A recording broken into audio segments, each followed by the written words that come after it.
नमस्कार, मैं मुस्कान वर्मा। आप देख रहे हैं चंबल प्रभा न्यूज़। आज हम आए हैं राजस्थान उच्च न्यायालय जोधपुर, जहां हम जानेंगे हाल ही में आए एडवोकेट्स प्रोटेक्शन बिल 2021 के बारे में। हमारे साथ है जनरल सेक्रेटरी दर्शन चौधरी जी। आपका स्वागत है चंबल प्रभा न्यूज़ में। नमस्कार सर, आप हमें और हमारे दर्शकों को बताएं कि हाल ही में आए जो एडवोकेट्स प्रोटेक्शन बिल 2021 है, उसको लाने की क्या ज़रूरत पड़ी? वर्तमान में जो ये अधिवक्ता प्रोटेक्शन एक्ट की जो बात चल रही है, ये काफ़ी समय से पेंडिंग है कि अधिवक्ता एक समाज का एक अभिन्न अंग है। न्यायालय में पैरवी करने के दौरान याचिकाकर्ताओं की ओर से जो भी पीड़ित पक्षकार होते हैं, उनकी ओर से हम न्यायालय परिसर में जैसे उनकी ओर से पैरवी करते हैं। पैरवी करने के दौरान हमारे ऊपर काफ़ी उसके इफेक्टेड देखते हैं कि अपन असामाजिक तत्वों, आपराधिक प्रवृत्ति के लोगों द्वारा हमें अधिवक्ताओं पर आपराधिक हमले, मारपीट, ये इन दिनों काफ़ी ऐसी घटनाएं घटित हो रही हैं। उनके बचाव के लिए अब अधिवक्ताओं को सुरक्षित सेफ्टी प्रोवाइड करने के लिए ये एक आवश्यक हो गया है। तो सर, इस बिल के पास होने से जो अधिवक्ता है उनको सीधा इस बिल से क्या फ़ायदा है? इस बिल से फ़ायदा ये होगा कि सर, जो समाज में जो उनको एक डर की भावना, उनके फैमिली मेम्बर्स को जो एक डर की भावना पैदा हो गई है कि वो कोई भी क्रिमिनल मैटर को पैरवी करने के दौरान उनको फैमिली मेम्बर्स को जो डराया धमकाया जाता है, उनको उनसे एक सेफ्टी प्रोवाइड करने के लिए रहेगा। तो क्या अधिवक्ता इस बिल का गलत फ़ायदा नहीं उठा सकते? ऐसा कतई ही नहीं है। आज़ादी से लेकर आज तक तो अधिवक्ताओं ने किसी चीज़ का गलत फ़ायदा उठाया नहीं है, और ऐसा कभी नहीं है कि हम इसकी आड़ में कोई गलत काम करने की सोच रहे हैं। जो हमारे अधिकारों के लिए हम मांग कर रहे हैं, और ये बिल आवश्यक हो गया हमारे लिए। धन्यवाद सर अपना समय देने के लिए।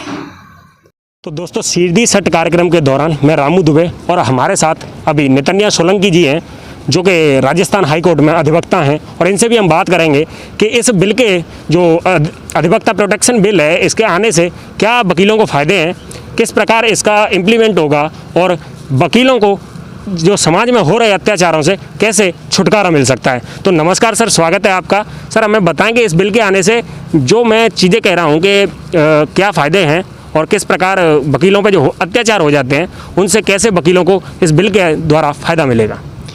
देखिए, इस बिल के थ्रू हमने एडवोकेट्स को एक प्रोटेक्शन प्रोवाइड करने की कोशिश और ज़हमत उठाई है, और 7 मेंबर्स की कमेटी ने इस बिल को लागू करवा के हमारे सभी एडवोकेट काउंसिल्स के लिए एक प्रोटेक्शन और फेयरलेस एडवोकेसी का रास्ता हमारे लिए ओपन किया है। हाल ही दिनों में, पिछले लास्ट 2 डेकेड्स में हमने देखा है कि वकीलों के प्रति जो अन्याय या क्रिमिनल इंस्टेंसेस जो हैं वो बढ़ते जा रहे हैं।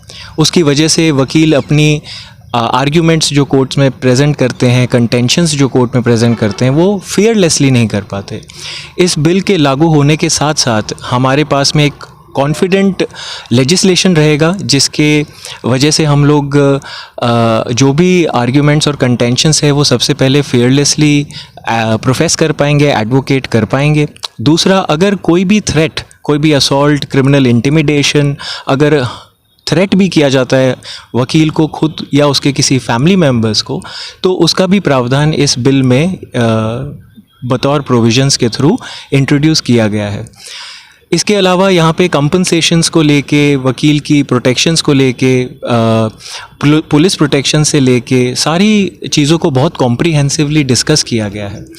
इन सारी डिस्कशंस में एक बात बहुत अनिवार्य है कि हमारा देश, जो कि article 253 of constitution of India, ये प्रोवाइड करता है कि जितने भी इंटरनेशनल कन्वेंशंस हैं उनको हमें म्युनिसिपल लॉज में लागू करना है।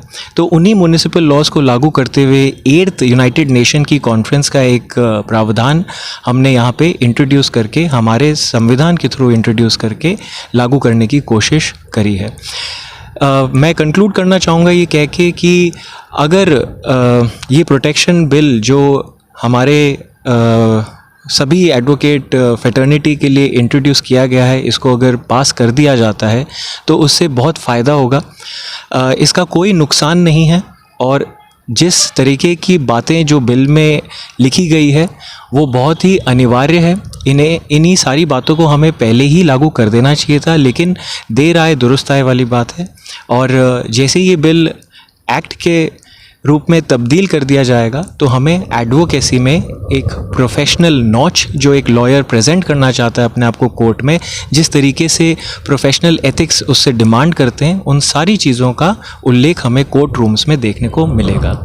तो सर जैसा हम जानते हैं कि जैसे आपका जो प्रोफेशन है एडवोकेट्स, और इसके साथ साथ कहीं ना कहीं ऐसा बिल डॉक्टर्स के लिए नहीं आना चाहिए। देखिए, डॉक्टर्स का और एडवोकेसी का प्रोफेशन दोनों ही नोबल प्रोफेशन में गिने जाते हैं, और नोबेलिटी का मतलब ही ये होता है कि हम और डॉक्टर्स सर्विस इंडस्ट्री में सबसे नोबल कार्य करने का काम करते हैं समाज के लिए। डॉक्टर्स का काम होता है एक पेशेंट को ट्रीटमेंट प्रोवाइड करके स्वस्थ रखना। वकीलों का काम होता है प्रो बोनो सर्विसेज प्रोवाइड करके उनके लिए केस के जो आर्ग्यूमेंट्स है वो प्रेजेंट करना कोर्ट में। और कई बार प्रो बोनो काम वकील फ्री सर्विस में भी करते हैं। आर्टिकल 39A में कॉन्स्टिट्यूशन में एक प्रावधान इंट्रोड्यूस किया गया है जिसके रूप से national legal services authority act के अंदर फ्री लीगल एड भी हम प्रोवाइड करते हैं। तो इन्हीं सारी चीज़ों को हमने अगर देखा जाए तो और ज़्यादा महत्वपूर्ण हो जाता है कि हमें प्रोटेक्शन प्रोवाइड करी जाए। जहाँ बात आती है फ्री लीगल एड की, इसीलिए इस प्रोफेशन को नोबेलिटी से जोड़ा जाता है। जैसा प्रोटेक्शन यहाँ पे डॉक्टर्स को मिलता है, अगर उसी समान वकीलों को मिलने लगा तो हमारे प्रोफेशन में भी जो चीज़ें हम डिमांड रखते हैं, specially clause 16 and 13 of the 8th conference of United Nations, उनकी इंट्रोडक्शन हम इस बिल के थ्रू होती हुई देख सकते हैं बाय स्टेट गवर्नमेंट और बाय सेंट्रल गवर्नमेंट। तो ये थे दोस्तों हमारे साथ राजस्थान उच्च न्यायालय के अधिवक्ता, और इनसे हमने कई सारी चीज़ें जानी, और ऐसे ही आने वाले मुद्दों पे बात करने के लिए और जानने के लिए देखते रहें चंबल प्रभा। यदि आपने अब तक हमारे चैनल को सब्सक्राइब नहीं किया है तो हमारे चैनल को सब्सक्राइब करें और ज़्यादा से ज़्यादा शेयर करें। धन्यवाद। नगर परिषद सभापति खुशबू सिंह ने कहा कि शहर के विकास कार्यों में कोई कमी नहीं आने दी जाएगी। जो भी कार्य है उन्हें प्राथमिकता से करवाया जाएगा। उक्त वक्तव्य सभापति खुशबू सिंह ने बावड़ी के निरीक्षण के दौरान कहे। सभापति सिंह ने सोमवार को सब्जी मंडी स्थित बावड़ी का निरीक्षण किया। सिंह ने पूरी बावड़ी का निरीक्षण किया। वहीं पार्षद रहीस सामी ने मांग करते हुए कहा कि बावड़ी के ऊपर की सतह तो साफ है, लेकिन नीचे की सतह पर काफी गंदगी है, इसलिए इसकी साफ सफाई करवाई जाए। इस पर उन्होंने बावड़ी के नीचे सतह के भी निरीक्षण किया। निरीक्षण के दौरान वहां फैली गंदगी को लेकर उन्होंने आयुक्त एवं सफाई निरीक्षक को बावड़ी की साफ सफाई के निर्देश दिए। इस दरमियान उन्होंने पानी के बारे में जानकारी ली। निरीक्षण के दौरान उन्होंने कहा यह प्राचीन बावड़ी है और इसका रख रखाव करना चाहिए। सिंह ने कहा परिषद द्वारा जो भी कार्य बावड़ी के लिए हो सकेंगे उन्हें करवाए जाएंगे। इस दौरान नगर परिषद आयुक्त सौरभ जिंदल, सफाई निरीक्षक प्रकाश श्रीवास्तव, पार्षद रहीस सामी, राम शर्मा सहित अन्य लोग मौजूद रहे। राजाखेड़ा विधायक रोहित बोहरा एवं भारतीय राष्ट्रीय युवा कांग्रेस के राष्ट्रीय अध्यक्ष श्रीनिवास बीवी, राजस्थान प्रदेश अध्यक्ष गणेश घोगरा, राजस्थान युवा कांग्रेस प्रभारी पलक वर्मा के आदेशानुसार आज राजाखेड़ा विधानसभा में केंद्र की मोदी सरकार के खिलाफ हल्ला बोल कार्यक्रम आयोजित किया गया, जिसमें बढ़ती पेट्रोल, डीजल, रसोई गैस की कीमतों के खिलाफ विरोध प्रदर्शन किया। बढ़ती हुई ये महंगाई आज आम आदमी की कमर तोड़ रही है। पेट्रोल, डीजल व गैस सिलेंडर की आसमान छूती कीमतों के कारण आम आदमी पर बहुत ज्यादा प्रभाव पड़ रहा है। प्रदर्शन में राजाखेड़ा विधानसभा अध्यक्ष अजीत पुरोहित, प्रदेश सचिव शेखर सक्सेना, शैलू कंशाना, यशवीर पोशवाल, प्रदीप शर्मा एवं आदि कार्यकर्ताओं ने भाग लिया। राजस्थान अल्पसंख्यक कांग्रेस प्रदेश कमेटी के द्वारा पूरे प्रदेश में मोदी सरकार की गलत नीतियों व नाकामियों के कारण देश में बढ़ रही महंगाई, पेट्रोल, डीजल, रसोई गैस एवं खाद्य पदार्थ की बढ़ती कीमतों को लेकर जनता में परेशानी बढ़ रही है। इसको लेकर जिला कलेक्टर के माध्यम से राष्ट्रपति को जिला अल्पसंख्यक कांग्रेस कमेटी धौलपुर द्वारा ज्ञापन प्रेषित कर शांतिपूर्ण धरना देकर हस्ताक्षर अभियान चलाया गया। देश के गरीब मजदूर व किसान बढ़ती महंगाई के कारण आत्महत्या करने पर मजबूर हो रहे हैं और केंद्र सरकार के कान में जू तक नहीं रेंग रही। देश में बेरोजगारी का दबाव बढ़ता जा रहा है, रोजगार के अवसर खत्म हो रहे हैं, पूरे देश में अराजकता का माहौल बना हुआ है। ज्ञापन देने वालों में अल्पसंख्यक कांग्रेस अध्यक्ष उमर फारूक उस्मानी, कांग्रेस सेवा दल शहर धौलपुर ब्लॉक अध्यक्ष आजाद मिर्जा, हज कमेटी अध्यक्ष सुलेमान फारूकी, वक्फ बोर्ड अध्यक्ष मुन्ना प्रमोद शर्मा उर्फ भूरा, काफी कांग्रेसी कार्यकर्ता मौजूद रहे। अल्पसंख्यक द्वारा पूरे राजस्थान के अंदर धरना प्रदर्शन और हस्ताक्षर अभियान चल रहा है, जो कि महंगाई के खिलाफ, जो पेट्रोल डीजल समाप्त इतना कर रखा है मोदी सरकार ने, जिसकी की कोई हद नहीं है। गरीब लोगों का तो जीना ही दुश्वार है और कई लोग फांसियों से भी मर रहे हैं। अब मोदी जी को खुद सोचना चाहिए। और आगामी यूपी चुनाव है, कांग्रेस कमेटी द्वारा पूरे प्रदेश में महंगाई के विरोध में धरना प्रदर्शन और हस्ताक्षर अभियान का किया गया है। कांग्रेस कमेटी द्वारा जो आज प्रोग्राम कर रहा है हस्ताक्षर अभियान के तहत जो है, मैं यही कहना चाहूँगा कि केंद्र की सरकार को गरीबों के हित को सोचते हुए और गरीबों के लिए और महंगाई को कम करना चाहिए। ब्लॉक के कांग्रेसियों ने सोमवार को पेट्रोल, डीजल, रसोई गैस एवं महंगाई के खिलाफ पेट्रोल पंप केंद्र सरकार के खिलाफ जमकर नारेबाजी कर प्रदर्शन किया। 7 जुलाई से 17 जुलाई तक प्रदेश कांग्रेस के आह्वान पर जिले भर के कांग्रेसी केंद्र सरकार के खिलाफ विरोध प्रदर्शन कर रहे हैं। ब्लॉक अध्यक्ष विनीत शर्मा ने बताया, शीर्ष कांग्रेस के नेतृत्व में जिले भर के कांग्रेसियों द्वारा केंद्र सरकार के खिलाफ तेल और रसोई गैस के साथ अन्य वस्तुओं पर बढ़ रही महंगाई के विरोध में धरने दिए जा रहे हैं। प्रधानमंत्री नरेंद्र मोदी ने अच्छे दिन लाने का वादा किया था, लेकिन समाज का हर वर्ग महंगाई से त्रस्त बना हुआ है। जिला उपाध्यक्ष सत्य प्रकाश शर्मा ने बताया, महंगाई को रोकने में प्रधानमंत्री नरेंद्र मोदी नाकाम साबित हुए हैं। वरिष्ठ कांग्रेसी नेता महेश शर्मा ने बताया, नरेंद्र मोदी सरकार चंद उद्योगपतियों के लिए बनी है। आम आदमी की जेब पर महंगाई के माध्यम से डाका डाला जा रहा है। सेवा दल के अध्यक्ष मुकुंद चौधरी ने बताया, महंगाई के विरोध में कांग्रेसी चुप नहीं रहेंगे। केंद्र सरकार के खिलाफ धरने प्रदर्शन जारी रहेंगे। इस अवसर पर जोगेंद्र सिंह परमार, नितिन बघेला, श्यामवीर सिंह, हरि सिंह परमार, दीपू, रामदास जाटव आदि मौजूद रहे। जो केंद्र सरकार ने जो डीजल, पेट्रोल और एलपीजी गैस के जो दाम बढ़ाए हैं, रोजाना बढ़ाते जा रहे हैं, उसके खिलाफ block Congress committee Saipau, youth, बड़ी विधानसभा क्षेत्र और सेवा दल और ग्रामीण ब्लॉक धौलपुर की ओर से आज धरना और प्रदर्शन किया जा रहा है। हम मोदी जी से मांग कर रहे हैं कि तुरंत गैस के, डीजल के, पेट्रोल के दाम कम करो। जनता त्रस्त है, परेशान है।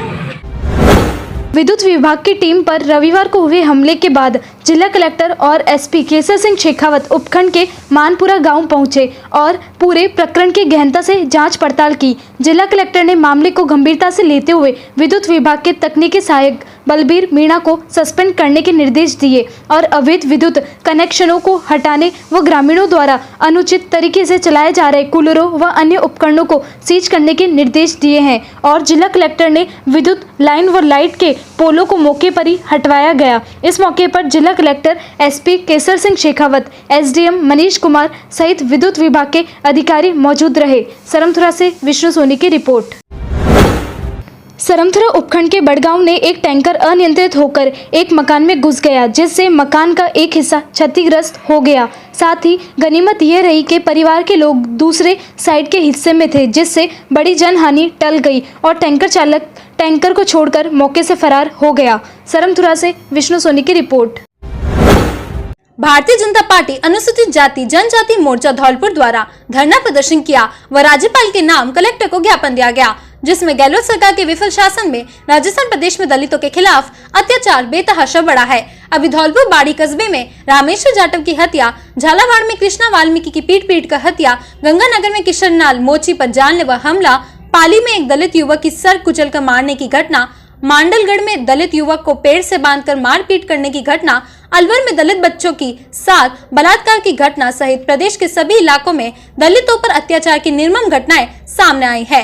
इस अवसर पर धौलपुर जिला अध्यक्ष एसटी मोर्चा विक्रम सिंह सिसोदिया, जिला अध्यक्ष एसटी मोर्चा बहादुर सिंह पेलावत, महामंत्री सत्येंद्र पारशर, कैलाश सोनी, युवा मोर्चा अध्यक्ष भूपेंद्र गुरैया, नेता प्रतिपक्ष कुकुश शर्मा, पार्षद अवधेश यादव, बंदो यादव, राम शर्मा सहित भारतीय जनता पार्टी के कार्यकर्ता उपस्थित हुए।